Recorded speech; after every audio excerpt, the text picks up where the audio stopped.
Buenas noches con todos. Soy Rocío Cano Burinoni y estamos acá en Divina Justicia por Medusa TV Digital.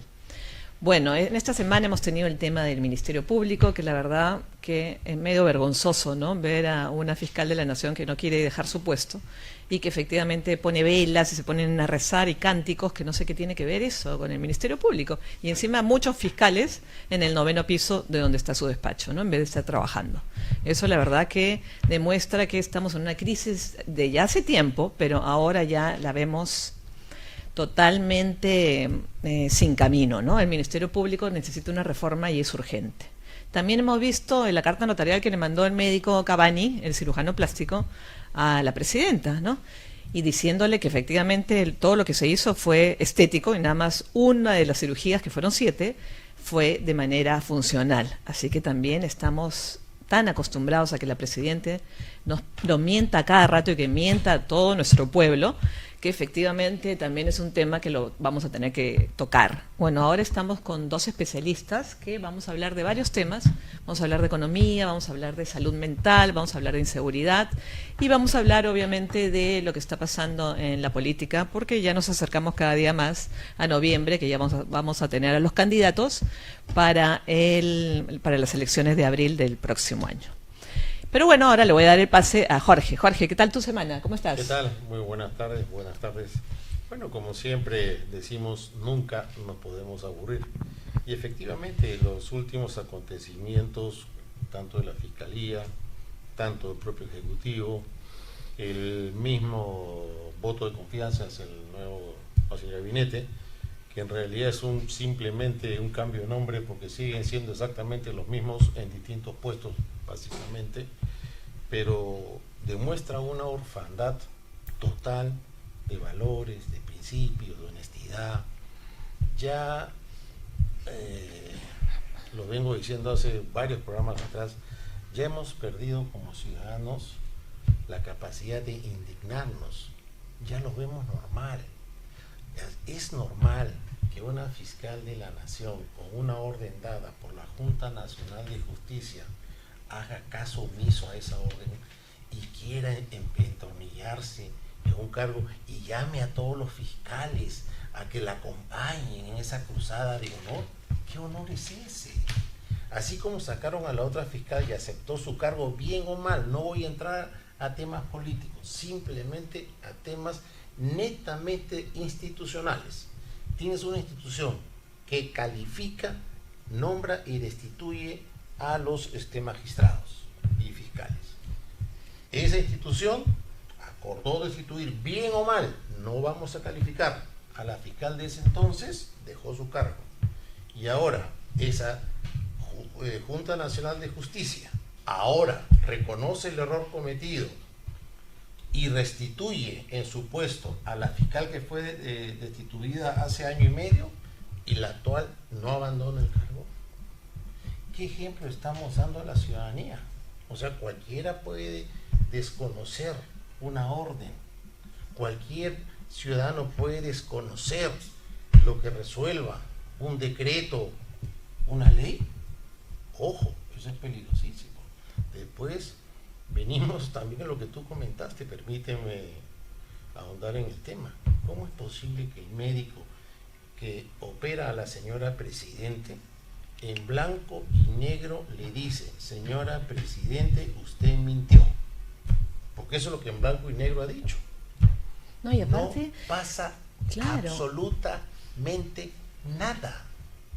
No, y aparte ya se ha hecho costumbre que le manden cartas notariales a la presidenta, ¿no? Pero al margen de eso, mi estimada Rocío, nunca se ha visto antes. Nuestros amigos panelistas, a lo que voy yo es: ¿dónde está el honor? ¿Dónde Claro. está la ética? ¿Dónde están los valores? ¿Quiénes nos gobiernan? En serio. Sí. Y vamos a lo último, el voto de confianza hacia el nuevo gabinete. Eso era obvio que iba a pasar. Yo suelto la pregunta: ¿quién en su sano juicio en los últimos 12 meses de gobierno va a asumir un cargo estando como está de podrida la situación? Sí. ¿Quién? Claro. O sea, ahí tenemos un muy serio problema realmente. Y adicionalmente, toco el estado de emergencia. Ya vamos 2 años. yo pregunto, ¿hay algún cambio? ¿Qué pasó con el famoso cuarto de guerra? Que aquí lo dijimos, eso no va a durar porque no tiene pies ni cabeza ni tiene norte alguno. Acá no hay planificación, acá estamos viviendo el día a día como nos caiga. Es decir, venimos apagando incendio tras incendio y a veces incendio y ni siquiera lo apagamos. Sí. Solamente viene otro problema más que lo tapa. Pues ahí sí yo creo que tenemos fundadas razones para estar preocupados, porque ya vamos a entrar en un año preelectoral. Claro, ya estamos, ya abril no falta nada. Exactamente. Y lo que yo avisoro que va a ser una campaña simplemente de acusaciones recíprocas, pero no de propuestas concretas para adelante, para avanzar. Ningún aporte va a haber. Sí. Entonces, eso es lo que avisoro que va a ser esta campaña política con tristeza. Y eso es lo que le gusta a la gente, lamentablemente, el escarnio, el morbo, pero si alguien le dice las cosas como son, eso sí asusta, eso no se toca. Creo que mejor vayamos a okay. desarrollando la agenda. Ok, vamos entonces a presentar a nuestros invitados. Bueno, no olvidemos también el temblorcito del 6.1, así que por favor prepárense, preparen la mochila, vean los lugares de sus casas, de sus oficinas, de donde estén, ¿no? Cuáles son los lugares seguros, porque parece que se viene uno, ¿no? Pero bueno, Dios quiera que no.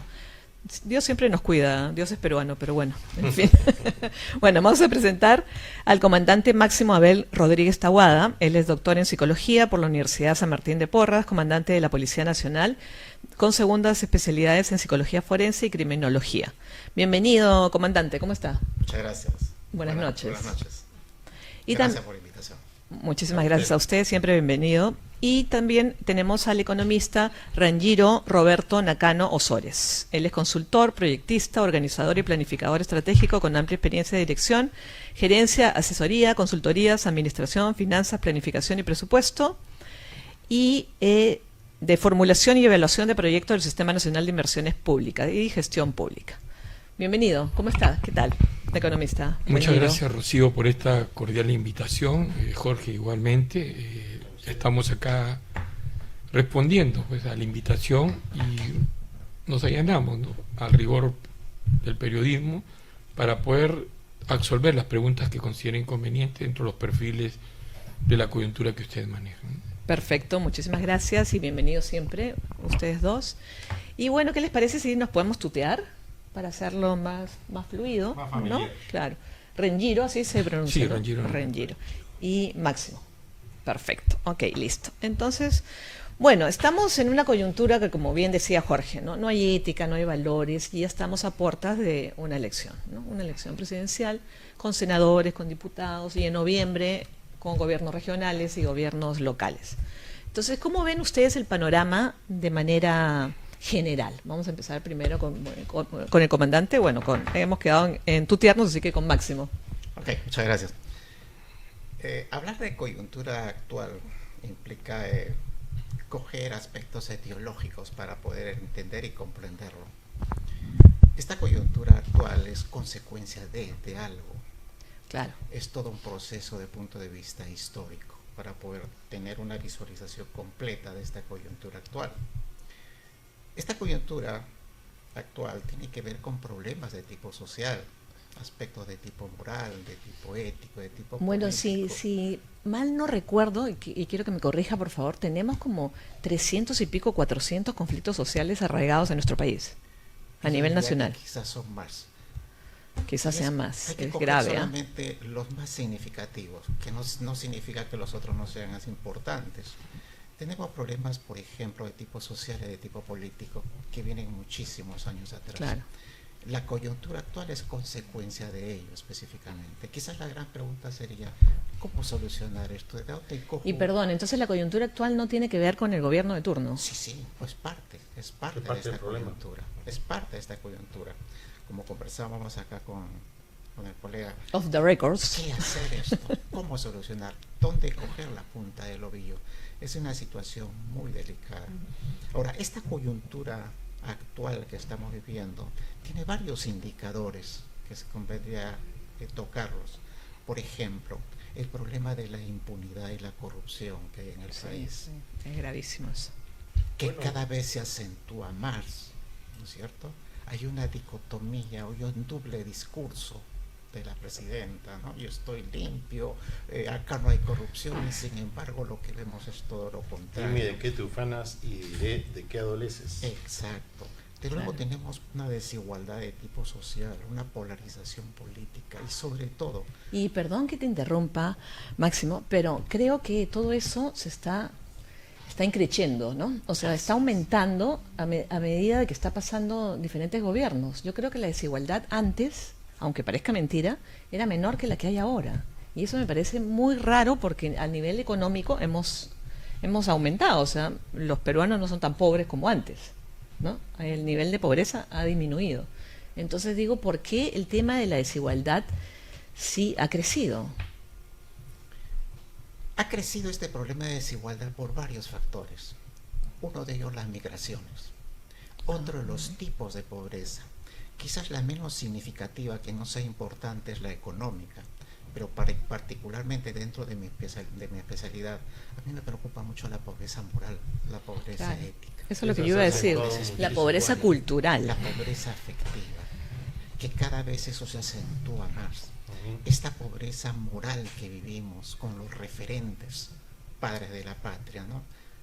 Eso causa un impacto de descrédito, un impacto de desazón dentro de la población. Ya no se cree en esta gente que tiene su cargo respecto de tipo político.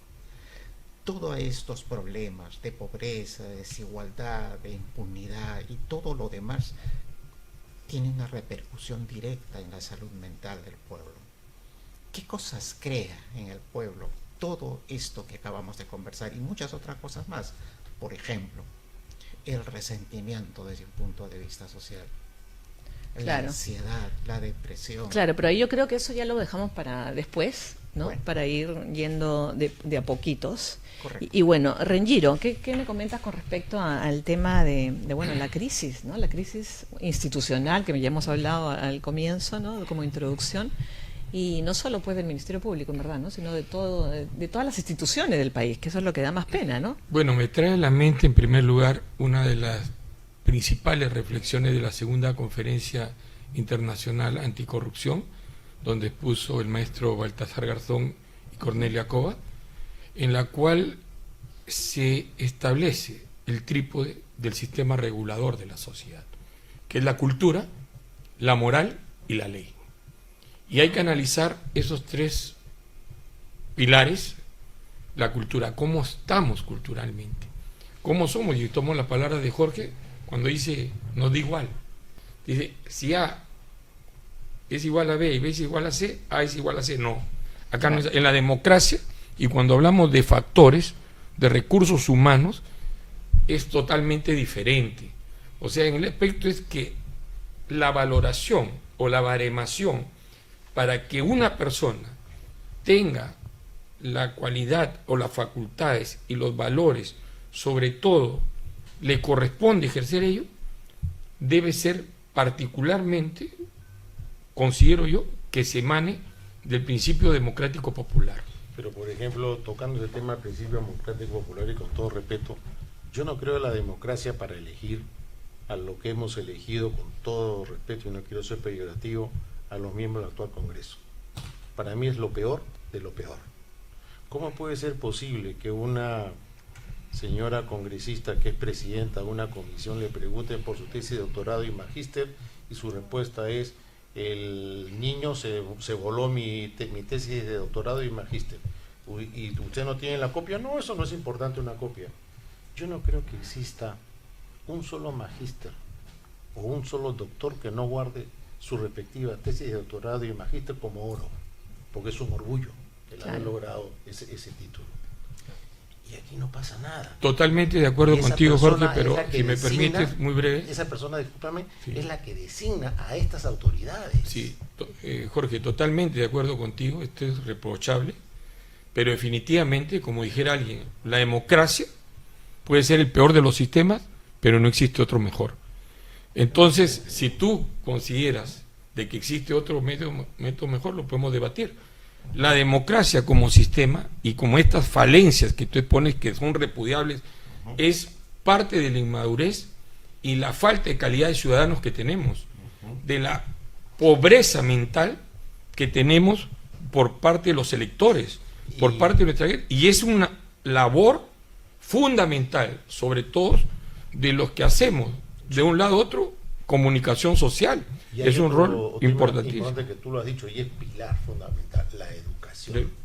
Nuestro pueblo lamentablemente es uno de los peores estándares en educación, y mientras no se invierte en educación vamos a continuar con ese mal. Totalmente. Y yo no digo que mañana invertimos en educación y a la semana ya tenemos resultados, no, van a pasar por lo menos 20, 25 años, pero tenemos que empezar.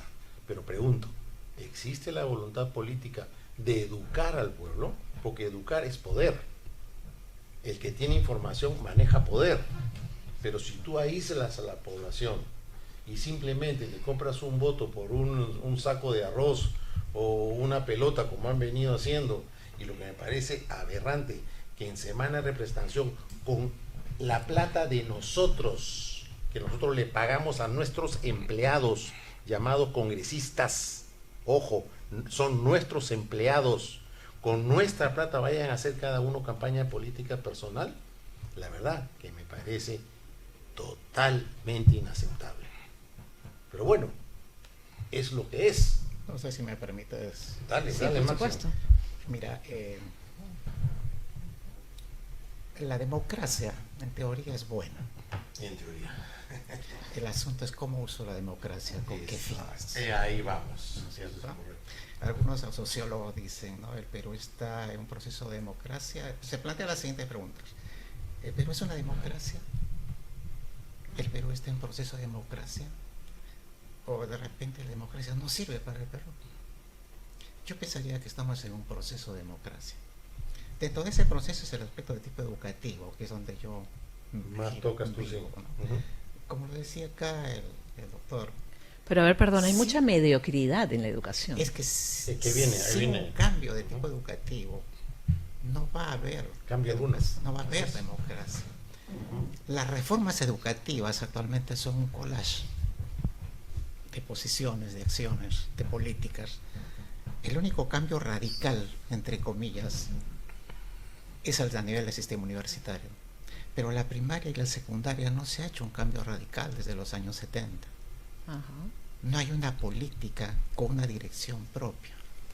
En consecuencia, hablar de una democracia en ese punto de vista es un poco, digamos, un buen deseo en el futuro. Claro. Sin Un poco educación, iluso. que es el pilar de la democracia fundamentalmente. Entonces, Otra de perdóname, las Máximo, cosas- antes de Sí, que pase sí, al sí, siguiente sí. punto. Lo que yo puedo decir es que coincidimos los cuatro que estamos sentados aquí, que base de la democracia y la educación. Exacto. En eso creo que no hay discusión alguna. Exacto. Y la pregunta sería, ¿qué se está haciendo Ahí para vamos. cambiar eso? Dentro de todo el espectro de tipo político, yo no he escuchado a un congresista que hable sobre educación de un cambio radical. Claro, lo que hablan los congresistas de educación es que, bueno, vamos a inaugurar bueno, el Ejecutivo, ¿no? Vamos a inaugurar tal colegio bicentenario, vamos a hacer esto. Se habla mucho de infraestructura, pero sin embargo hemos tenido el tema de los maestros, ¿no? Que los que no pasaban el examen. Ahí quería llegar Claro, yo a más de una creo que cosa han sido increíble, 15,000 ¿no? maestros que no aprobaron Que sus no aprobaron y que respectivos son exámenes, maestros. los han nombrado. Claro. O sea, ¿no? con esa perspectiva, Claro. ¿qué podemos esperar claro, ¿qué nosotros nos espera a las nuevas de generaciones? los pequeños que van a empezar Claro. sus años escolares? O sea, realmente da miedo.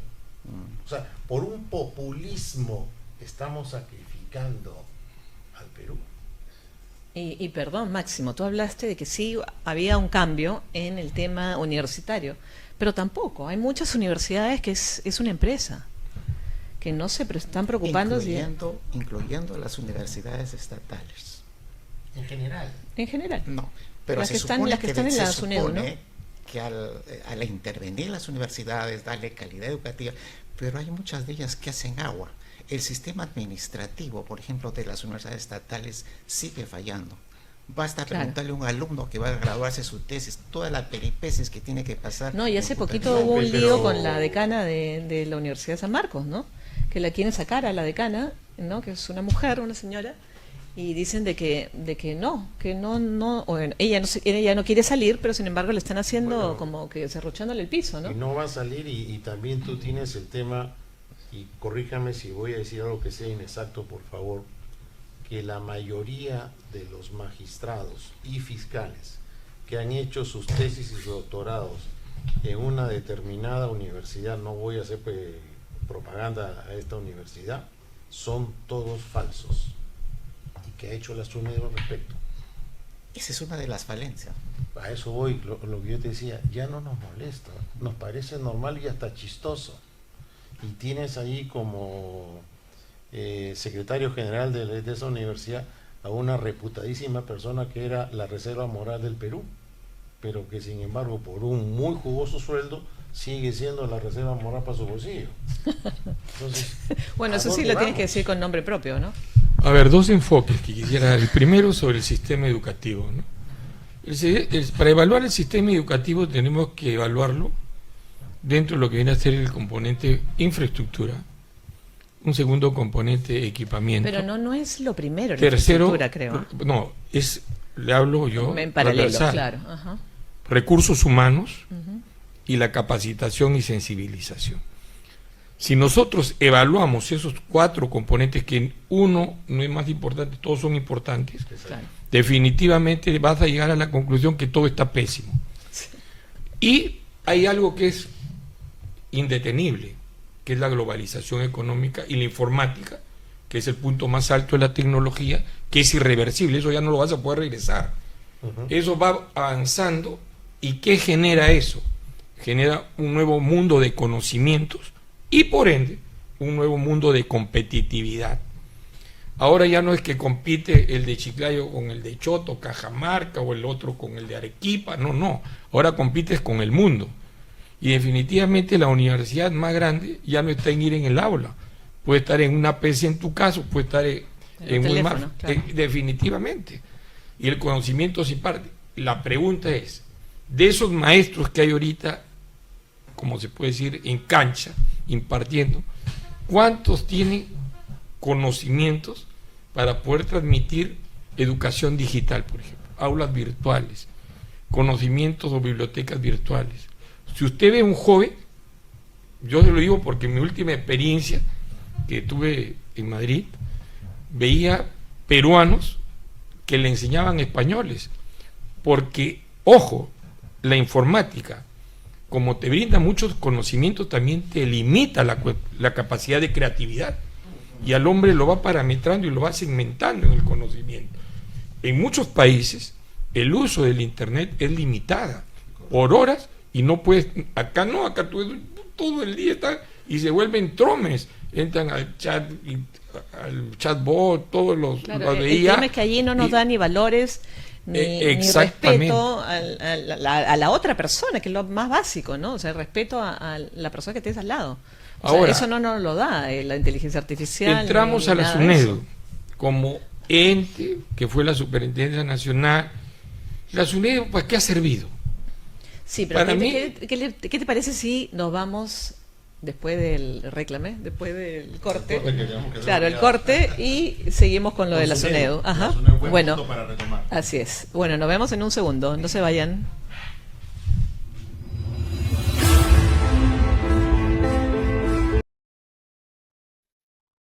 Buenas noches a todos los que se están conectando en este momento. Estamos en Medusa TV Digital en su programa favorito, Divina Justicia. Bueno, nos habíamos quedado con Rengifo, ¿no? Perdón, Rengiro. Y el tema era de hablar de la SUNEDO. O sea, estamos hablando de los valores, de la cultura, de si estaba bien el tema educativo en nuestro país, que bueno, ya todo el mundo sabe que no está bien, ¿no? Pero también habíamos visto de que sí se da un cambio en el tema. Claro, antes había Asamblea Nacional de Rectores, ¿no? Ahora está la SUNEDO, pero bueno, siguen habiendo universidades que son pantalla, siguen habiendo universidades que son simplemente no sé, empresas económicas con fines de lucro, aunque obviamente tiene que ser una asociación sin fines de lucro, pero igual, ¿no? Entonces digo, no se está viendo la mejora en el sentido de educación en las universidades actuales que hay. Hablo de las públicas y las privadas. Entonces nos habíamos quedado con Renjiro. Renjiro, adelante. Bueno, fundamentalmente tenemos que partir de las olas que han surgido. La primera, el Kaizen, por ejemplo, la calidad total. Si queremos tener resultados de calidad, tenemos que formar hombres de calidad. ¿Cómo formamos hombres de calidad? Viene la segunda ola, la reingeniería, que es la revisión fundamental, el rediseño radical de procesos, para alcanzar mejoras espectaculares ante situaciones críticas, ¿no? Calidad, costo, servicio, rapidez, todo. Aterriza, formación de hombres de calidad. Tercera ola, el mejoramiento continuo del proceso. ¿Quién hace el mejoramiento continuo del proceso? El recurso humano. Tenemos que formar hombres de calidad. Y volvemos al sistema educativo, formativo de conocimiento con valores. ¿Quién supervisa, o la famosa, entre comillas, acreditación de las universidades? Por ejemplo, nosotros hemos, en Lambayeque, ha desaparecido la Universidad Particular de Chiclayo, que tenía aproximadamente 11.000 alumnos. ¿A dónde se han ido? A la universidad de una familia, César Vallejo, y la Universidad de Zipán. Desaparecieron 7 años la Universidad Pedro Ruiz Gallo, porque no tenía la universidad emblema de donde han salido todos los profesionales de calidad A1 y que son la vitrina profesional de Lambayeque. ¿A dónde se han ido? A las famosas universidades de la familia de César Vallejo y Zipán. Entonces llegas a una evaluación de la cual responde no al criterio técnico formativo, sino responde al interés político de algunas personas que están en el Congreso, no para servir, sino para utilizar el poder y defender sus intereses, en este caso personales. ¿Por qué? Porque defienden la universidad. Y si usted se pone a pensar, va a ver que la mayoría de propietarios de universidades están representados en el Congreso, si no es de manera directa, de manera indirecta. Sí, es correcto. Y tienen sus jugadores por aquí, el otro por acá, el otro, y es una situación que desvirtúa la empresa. La empresa ahorita en el Perú está por encima de la política, del sistema educativo, del sistema de la salud y diferentes sectores que son primordiales para lo que viene a ser el fortalecimiento del servicio al ciudadano. Yo hago una corrección, no es la empresa la que está por encima, es el comercio mercantilista de un pequeño grupo, porque la empresa es algo sano, el comercio mercantil es otra cosa. Lo dijiste mejor que yo, pero para mí es la interpretación de empresa, ¿no?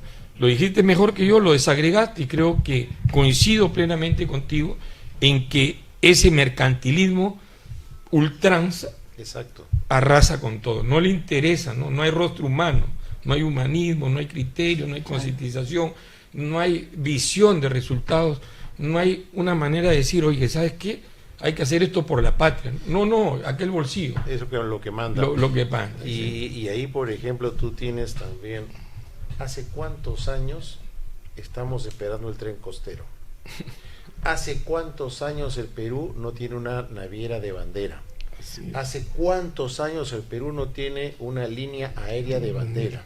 Y todo porque por estos mercantilismos egoístas, y que bien tú has escrito, que ponen gente en el Congreso. Pero ahora viene algo peor, que muchos no se han dado cuenta, y permíteme explayarte. ¿Cómo se va a elegir hoy el Senado? No sé, en el 2026. Se elige a nivel nacional, ya no es tu diputado por tu región, el Senado es nacional. Distrito único. Y entonces, si antes uno de estos señores ponía a un tercero para que lo defienda, ahora que ya se tumbaron todo lo que significaba la posibilidad de poder someter a juicio a un señor congresista, ergo ahora va a ser diputado y senador, y que va a ser intocable desde el momento en que es nombrado, ojo, nombrado, no juramentado, nombrado, seas intocable. Ya va a postular él. ya no va a mandar a terceros. ¿Y qué Senado vamos a tener? No nos hemos puesto a pensar el peligro inminente que tenemos. Y recordemos cómo está el día de hoy el sur del Perú.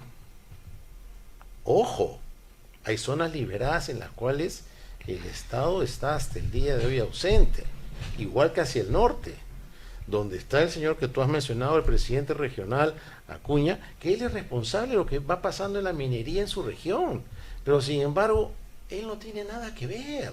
Señores, esa es función del presidente regional, no es función del presidente de la República, que dicho de paso, que sea incapaz es otra cosa, ojo, pero el responsable directo y mandado por ley es el presidente regional. ¿Y qué ha pasado al día de hoy? Nada. Entonces, a eso quiero yo aterrizar. ¿Qué autoridades tenemos donde no pasa absolutamente nada? E insisto, ya hemos perdido como ciudadanos la capacidad de indignarnos, de molestarnos, y lo vemos normal. Entonces, pero yo digo, no podemos continuar así. Y yo creo que ustedes, a través de esta pequeña hora que tenemos con los granitos de harina que vamos aportando, tenemos que hacerle abrir los ojos a nuestros televidentes y oyentes de que hay que revisar antes de votar, hay que leer antes de votar, hay que escuchar propuestas y no solamente insultos, que es la campaña típica que se da aquí en el Perú, insultos. ¿Quién insulta mejor? Por ese voto yo, ese es el que más me gusta. El más macho. Entonces, ahí, perdona que te corté, pero se me iba la idea, discúlpame con todo respeto.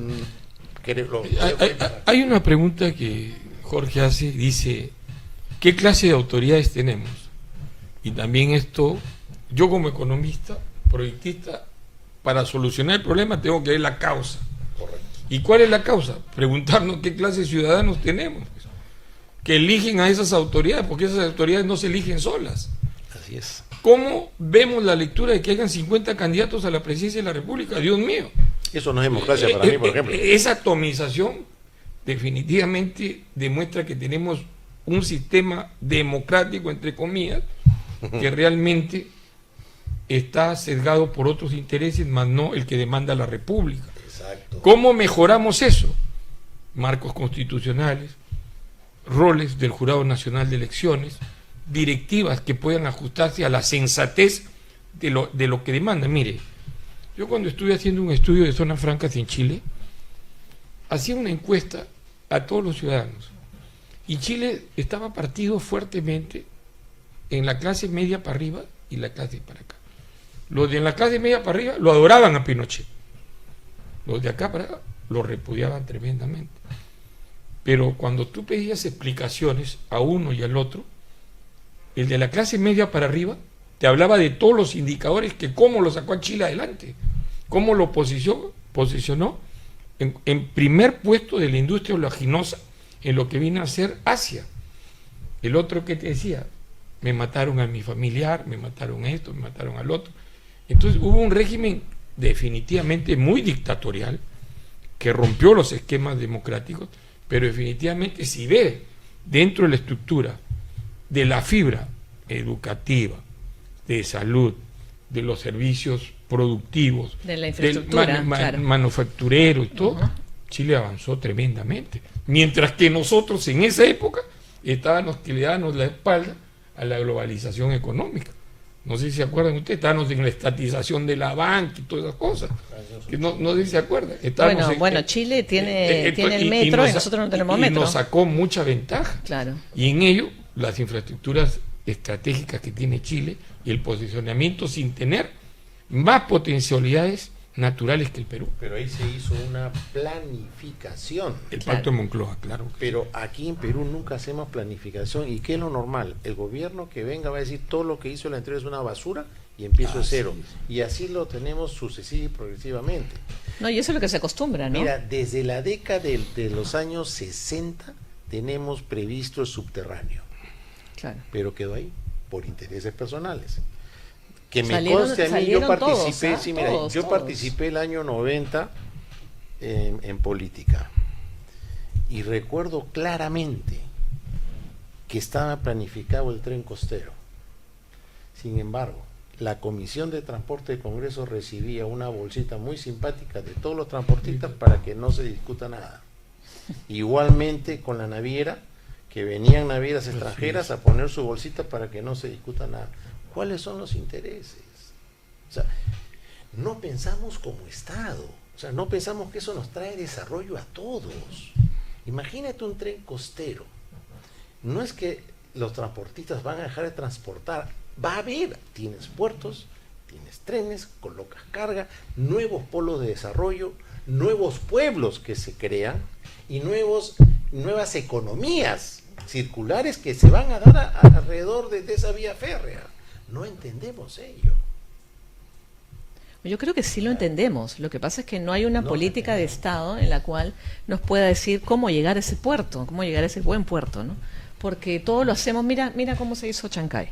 El puerto de Chancay está espectacular, pero las vías están mal, no hay vías. Pero Chancay es un puerto eminentemente 100% privado. Sí. No tiene ninguna intervención, ni un ápice del sol del Estado. Está bien, pero está dentro pero de... el Estado no creció con esa infraestructura. Así es. Por ejemplo, No, los claro. puentes no están hechos para soportar la carga que debería de pasar por encima de esos puentes. El soporte logístico Ese es es el tema. pésimo. Ni siquiera las carreteras. La vía de ¿Van acceso. a sostener un container de 40 pies? No lo sostienen, ¿no?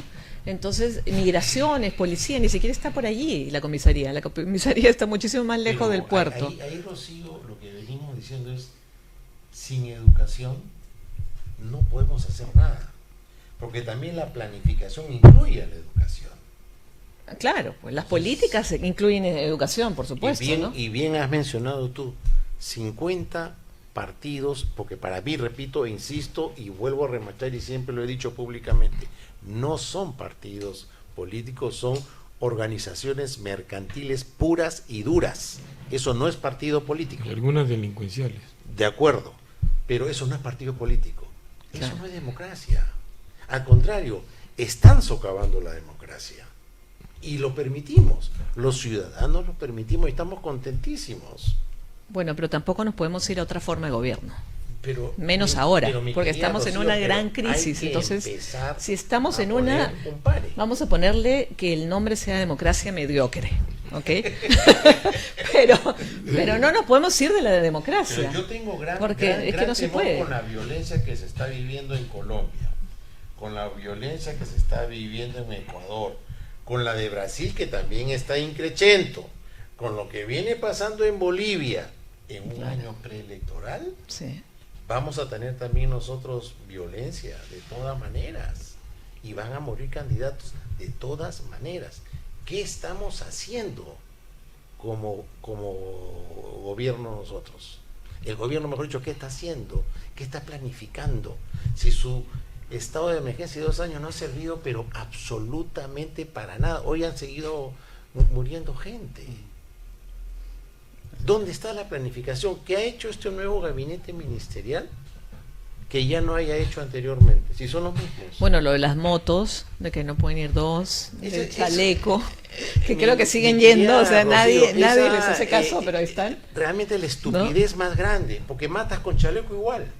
Sí, claro. O sea, ¿cuál es la No, diferencia? y como decían, ¿no? Le cambian de número y le ponen otro número y ya está, ¿no? O sea, ¿quién Es se una fija? burla. No Pero sé sí, Máximo, No adelante. sé si me permites un Sí, por poquitito favor. ahondar más sobre el aspecto educativo. Claro. Se decía, por ejemplo, de que el pueblo es quien elige a sus representantes. Bueno, Y eso se es le lo que la exige- democracia, y se ¿no? le- Y que se le exige, ¿no? Que exija bien. Pero yo me preguntaba, decía, ¿cómo puede elegir el poblador o el hombre peruano cuando no tiene cultura cívica, no sabe de política? Yo me muevo al ambiente universitario, los alumnos no saben de política. No hay un curso de filosofía que los lleve a ello como se veía antes. Están en cero en realidad nacional, menos en geopolítica. Pero en las universidades se enseña realidad nacional, en estudios generales. No en todas las universidades. todas, quizás, Debería ¿no? hacerse Claro. así. Sí. Entonces, si no es, y en la universidad es donde se hace política. Y se hace política partidaria también. Pero ese Se supone prurito- que de ahí salen, ese ¿no? Todos prurito los, tonto de los que la movimientos universidad no salen se de las debe. universidades. Discúlpame, Es una tontería. yo voy a las palabras que nos dijo nuestro querido colega. de educación empieza en el colegio. ¿Qué pasó en el curso de educación cívica? Lo sacaron. ¿Qué pasó con el curso de educación cívica? Ahí empezamos a conocer el civismo, empezamos a conocer los poderes del Estado, empezamos a conocer qué cosa era cada cosa. Y tú bien lo has descrito, hay una ausencia total de conocimiento. ¿No será adrede que eso ha sucedido? Bueno, hay que ir a una profunda reflexión, la corrupción como un fenómeno estructural e histórico, ¿no? Y también me trae a colación la carta de Juan Pablo Vizcardo Guzmán, cuando hablaba sobre la inconveniencia del poderío, ¿no? Que el pueblo sea conocedor, que el pueblo sea pensante, Exacto. que el pueblo sepa definir a quiénes les interesa y sepa elegir por ende. Así es. Entonces, esa pregunta clave que nos hacemos, si usted ve la historia de los peruanos, más allá de Basadre, por supuesto, se da cuenta que el Perú está lleno de traidores ultranzas a los sagrados recursos del Estado, a la voluntad y a la línea histórica que debe tener el país. Venden todo. ¿Y por qué digo peruanos traidores? Porque son personajes satélites que responden a intereses externos o que son financiados, ya sea por un socialismo ultranza, por un capitalismo ultranza, pero de donde venga, pero el interés está allá, él defiende allá, no defiende acá. Acá no no defiende a nuestra patria, defiende aquí, al de allá. Este aquí, por eso tiene plata, defiende al de allá. Perdón, defiende Entonces, su bolsillo. Y defiende por ende Su economía. una economía de bonanza, ¿no? Pero personal. Así es. Aplastando a los demás, porque Exactamente. responde a intereses que no son los Ajenos de la patria. totalmente a la patria. Y en eso es lo que nosotros tenemos que poner mucho énfasis, ¿no? He ahí, como yo sí, Rocío, coincido contigo totalmente, que la democracia sea incipiente, mala, fea, horrible, irregular, vulgar, es el sistema que tenemos Obvio. que No hay darle, otro, claro. darle No hay y manera. mejorarlo. ¿Cómo? Tenemos que ver La letra con sangre entra. a ver, sí, es cierto. Y ahí también en el factor educativo, el psicólogo, ¿no? Máximo, claro. pueda también decir la parte de la disciplina. Básico. A mí, yo me acuerdo que me metí al colegio por la parte de atrás, estudiaba en el colegio Manuel Pardo, de curas españoles, Vicentino, y el cura me tiró un pitazo en la cabeza y me rompió la cabeza. Fue a mi casa y mi mamá me metió una tanda que nunca me olvidé. Pero ahora tú lo agarras, le hace una agresión, pobre, lo denuncian hasta por todo, que es una violación. Sí, pero bueno, Ahora, tampoco era bueno eso, por ¿no? supuesto que sí. A ver, No, yo no estoy de Mira, acuerdo. ninguno A ver. está traumado que le hayan Yo no metido un estoy de buen acuerdo. chavaletazo. A mí nunca o me ha un buen parecido nada. regalo, Exactamente. hermano. Mire, a ¿Alguien mí- salió traumado? A mí a los Al 6 años, contrario. a los 6, 11 años, todos nos llevan a una señorita Larrea que nos enseñó la tabla a la raya. ¿Cuánto es 8 por 8? 9 por 9, 7 por 5. Yo me la sé la tabla de memoria mejor que nadie, creo. Cantando. Y Yo me la aprendí era en cantando. la raya. ¿Por qué? Porque si no respondías bien, dabas un paso adelante y te metían una palmeta en la mano. Y se lo digo. Y nadie nació Y traumado. nadie Nadie está traumado. Bueno, no sé, no sé. Yo creo que eso- sí, hay eso- bastantes hay- personas Ya está traumadas. tu progre, tú progre. ya está. No, es que no. no, Otra La generación. formación en los institutos castrenses ahora ya van embarazadas, Por mira, favor, no, sí. terminan. Pero Máximo, Ya ahí, no vale. ahí hay un punto importante, la salud mental. ¿Eso te parece adecuado? O sea, que esa educación, o sea, yo no digo que la educación anterior no haya sido mejor que esta, yo creo que sí, cualquiera ha sido mejor que la que tenemos actualmente, pero eso de pegar, eso de... nadie pegaba en corregir. ese sentido. O sea, no. Pero, oye, tirarle un reglazo, que En buena hora. No, pues no. Mira, ¿A usted nunca le tiró un reglazo? más vale que tú A le mí no. pongas un buen Nada que ver. un buen cocacho a tu hijo en un momento dado Así es. y no que al día siguiente esté muerto por una estupidez que estaba Así es, haciendo. así es. Y eso no es agresión, ni que lo estás ultrajando, vejando, ni nada. Bueno, pero la salud mental, favor, porque ya, eso de allí vienen hijos, ¿no? Y de hijos vienen, qué sé yo, nietos. Ya. Y de ahí Levanta vienen... la voz y te diga, No, pero entonces- mira, a ver, Se va y te denuncia. Así es. el me cas- parece Me ha bien. gritado. Claro, está bien. a ver, me parece muy si me bien. permites un poquitito No a la violencia. Nadie habla El castigo. de violencia de la educación. de repente les va a sonar un poquitito raro lo que les voy a decir. El castigo necesariamente tiene que darse, pero tiene que cumplir unos requisitos. Claro. Tiene que ser oportuno, pedagógico y dosificado. ¿Y el segundo cuál fue? No, Si no escuché no ese cumple, peor. Si Ah, ya. no cumple esos requisitos, hace daño. Más aún, hay que tener el aspecto hay que tener en cuenta la individualidad y la sensibilización del sujeto. Claro. Les voy a dar un ejemplito, A ver. ya que cogemos autores. Jung, por ejemplo, habla de algo que es muy común, que ustedes lo saben, el introvertido y el extrovertido, Ajá, ¿correcto? sí. El introvertido es aquel sujeto que tiende a la ansiedad, a la depresión, a la angustia. Así viene de fábrica. Eso no significa que va a ser un depresivo o va a ser un melancólico. El introvertido es todo lo contrario. El extrovertido. El extrovertido. Ajá. Entonces, él tiene un poco más manejo de las situaciones difíciles, pero el otro no. Para el otro sí puede ser traumático y para el otro no. Claro. Pero en el otro puede haber una racionalización y supera el problema. ¿Me dejo entender? Claro, sí, sí, sí. Entonces ahí ya Perfectamente. vienen otro tipo de conflictos posteriormente.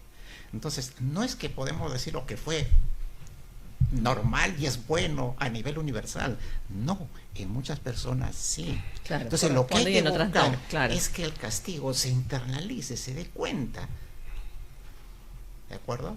Que él lo tome como suyo para no cometer el error.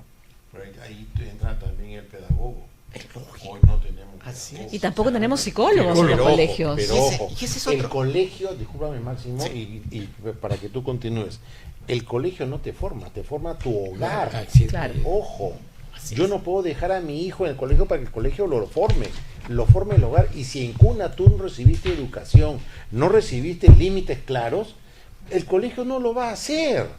Bueno, pero a ver, No se diga, perdón. pero para que termine Máximo, Pero a ver, por perdón, favor. perdón. Antes de que, porque vamos en la misma línea. En algunos países, de hecho, te forma tu casa, ¿no? De hecho, no está en discusión eso. Pero en el colegio también te forman. Complementas. En algunos países quedan allí, se quedan a hacer las tareas. Creo que los chicos, porque los padres trabajan, creo que los chicos salen mejor formados de los colegios en países desarrollados, te digo, que efectivamente que en su casa. O sea, hay de todo. Hay que ver a la persona, como decía Máximo, individual, ¿no? O sea, hay personas que sí, hay personas que no. O sea, hay personas que sí, que les es muy fácil, pero claro, si a mí me tienen un reglazo en la mano, yo no sé, denuncio al colegio, ¿no? Inmediatamente. Así, de chiquita he sido abogada, así que ya, Ay, Dios mío. ya lo hubiera denunciado. Y a la profesora también, así que no hay forma. Bueno, yo Sí, no, sí. yo la verdad, yo sí comparto, como bien ha dicho Máximo, no todos somos iguales, pero ahí está la inteligencia del pedagogo. Pero lo más importante, tu familia, tu hogar, tu núcleo. Claro, acá en Perú sí, ¿no? Pero vemos muchas familias disfuncionales acá en toda Perú. parte del mundo. No, pero acá tenemos un índice bastante alto. Y eso Habría es que preocupante. ver, habría- De acuerdo a las estadísticas, estamos en un índice altísimo. Sobre todo, fíjate. Y, tenemos eso es un muy índice preocupante. de pobreza y extrema pobreza que es muy significativo. Claro. Esa extrema pobreza son cerca de 5 millones de personas. Claro. De 4 a 5 millones de extrema pobreza. ¿Tanto? Con esas características de tipo individual, lo castiga. ¿Qué producto puede? Encima Sí, no le da cultura, exacto. no le hace adecuación. No, y ¿qué tipo de aparte, familia? Salen son delincuentes. chicos, y aparte son chicos que tienen anemia porque no han sido bien alimentados. Entonces, ¿cómo le puedes enseñar a una persona que no ha dormido bien en la noche, que no toma desayuno? Entonces, obviamente no va a captar lo que le No, enseña, por más que eso tenga un ya super ahí profesor. vas a tener una deserción escolar Ya marcada de todas tenemos maneras. problemas de trastornos de conducta. Claro, tenemos un montón de problemas y nadie se preocupa, ¿no? Deberían haber políticas de Estado en las cuales manejen esos índices, ¿no? Ya, pero de una manera seria, con estadísticas viables, sobre todo la salud mental que después de la pandemia ha crecido muchísimo, ¿no? Y que estamos, la verdad, todos muy, muy alterados, porque si no, miren el tráfico que hay en Lima, ¿no? Todo el mundo te mete el auto, te insulta, o sea, tú no hiciste nada, estás manejando en tu carril Esa es la derecho, cultura- pero la cultura gente te Perú. quiere matar, ¿no? Rocío, si me permite, la pobreza monetaria no puede representar la pobreza mental. Si no, mira la Estoy India. totalmente de O la acuerdo. pobreza Claro, espiritual. claro. Mira la India. ¿Cuál fue el presidente El- tarado? Creo que fue Castillo, ¿no? Porque discúlpame que no hay otra palabra que no, No, que perfecto. agarra y dice, no, si eres pobre tienes que robar, algo No, así. ¿Se no, acuerdan? no hay lógica ¿Se eso. acuerdan? Que fue Castillo, ¿no? No sé si fue Castillo o fue Dina Boluarte. Yo no Dina, sé, creo yo no que sé. Por cómo esa fue. línea. Dina creo que Dina fue. Dina Ya, fue. es el colmo, pues, o sea, Dina. si eres pobre que no tienes Dina. por qué ser ratero, nada que ver. Ahora, eso de pobre es una palabra que hay que utilizarla bien.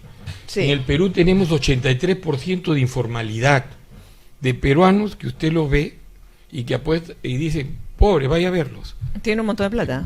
Vaya a verlos. Claro. Dese una vuelta por los conos y todo. Sí, me han dicho que hay unas discotecas que tenemos que ir, porque hay una discoteca y no buenísima. tributa, no contribuye. Es otro mundo. Es- Es una realidad eh, distinta a la va- nuestra.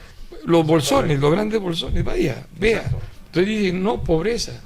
Yo creo que la pobreza más grande es la pobreza mental que existe. Sí, por No, supuesto. más que todo que la pobreza monetaria. Yo le hablo con toda sinceridad. En todos los eventos que he ido yo, nacionales e internacionales, sobre evaluación, identificación, formulación, evaluación de proyectos, todos han coincidido en lo mismo. En el Perú el problema no es económico, el problema es la calidad de proyectos que se hacen, Así la es. calidad de formulación, la capacidad de ejecución, la capacidad, el débil recurso humano que tenemos. Pero perdón que te diga, hace 2 semanas salió la capacidad de gasto de los municipios y Uf. era para llorar. Había un municipio que había gastado 2%. O sea, era realmente, como tú dices, para llorar. Bueno, muchísimas gracias, Máximo. Y bueno, bienvenido siempre y vamos a seguir retomando esta charla, esta conversación súper interesante. Y Renjiro, cuéntanos tu apreciación. Bueno, final. para mí mi mensaje final está en encontrar una solución, y yo creo que la solución parte porque elijamos personas con liderazgo que tengan características fundamentales de penetración en los problemas socioeconómicos, creatividad, calidad y solvencia ética y moral, y poder de discernimiento para saber qué es lo urgente y qué es lo necesario. Yo creo que la solución, educación, salud, transporte, vivienda, importante en primer nivel, educación y salud, definitivamente. Pero para ello, el aspecto formativo se tiene que dar, o se va a dar como política pública de Estado, cuando el líder que está arriba tenga esa visión de Estado. Cuando ese líder quiera llevar a su pueblo o quiere empujarlo a formar hombres de calidad para que den resultados de calidad. El resto, definitivamente, podremos hablar de maneras tangenciales o de aristas, pero si queremos darle una solución integral, tenemos que saber elegir un representante de los peruanos nacional que tenga una visión clara de las soluciones de los problemas. Miren el caso Bukele, con los salvatuchas, los que en Estados Unidos saben cómo es la mara salvatucha y todo eso, en los high school y todo. Miren lo que es ahora El Salvador. Y un ejemplo en seguridad ciudadana y de liderazgo y ejemplar. Entonces, un hombre, Bukele, líder. Entonces, acá en el Perú será X, Y, Z, pero necesitamos un hombre que no llegue al poder a servirse, sino a servir. Y si tiene que entregar su vida por la patria, que lo haga a buena hora, que ahí estaremos a pie del cañón. Los hombres de buena fe, de buena estimación y de buen corazón por el Perú, ¿no? Muchísimas gracias, Renjiro. Y bueno, como siempre, bienvenido y te Gracias. vamos a llamar para futuras entrevistas. Jorge, ¿algo que decir? Rescato lo que acabo de escuchar. Necesitamos un líder, no un caudillo. Así es. Hay una gran diferencia entre un caudillo y un líder, pero hay que saberlo diferenciar. Y me quedo con lo que acabas de decir. Buen Hay que saber qué cosa significa para nuestro país y para si hiciéramos una encuesta tendremos que ver qué significado le dan a la palabra líder. porque el liderazgo no es igual para todos, ¿no? Porque hay muchísimas desigualdades, El líder como lo enseña. hemos dicho acá en el programa. Bueno, ya estamos finalizando el programa, les deseo que tengan una semana linda y nos vemos el próximo miércoles a las 10 de la noche. Chao, nos vemos. Buenas noches. Cuídense. Muchas gracias. Gracias.